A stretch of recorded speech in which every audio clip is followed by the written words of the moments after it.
খেলা আগামী খেলার উদ্দেশ্যে কিছু বলেন। ইনশাল্লাহ আজকে আমাদের খেলোয়াড়রা আলহামদুলিল্লাহ ভালো খেলছে, আমরা চিন্তা করতেছি এর চেয়ে ব্যাটার ইনশাল্লাহ আগামী দিনে, এবং আমরা কোয়ার্টার ফাইনালে জয়ী হবো ইনশাল্লাহ ব্যক্ত করে আমরা ওরকমভাবে টিম গঠন করবো আমরা বালিয়া ইউনিয়ন। এবং সবার আমাদের নেতা জনাব মুন্সিগঞ্জ বিএনপির আহ্বায়ক কমিটির সম্মানিত সদস্য আমিরের সঙ্গে আলোচনা করে আমরা একটা ইনশাল্লাহ একটা ভালো টিম গঠন করে আসছি।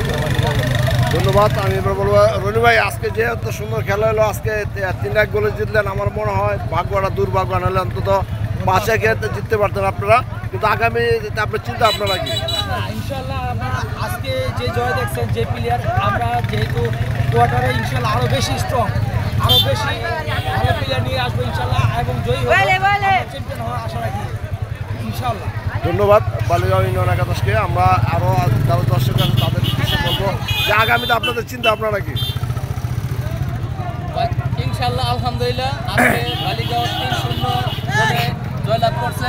আমাদের আগামী টার্গেট আমরা কোয়ার্টার ফাইনালে আরো শক্তিশালী হব এবং ফাইনাল ইনশাল্লাহ আমরা ফাইনাল কাপ নিব। ধন্যবাদ বালিয়া ইউনিয়নকে। আগামীতে যারা তারা ফাইনাল হতে পারে এই প্রত্যাশা রইল। আসসালামু আলাইকুম।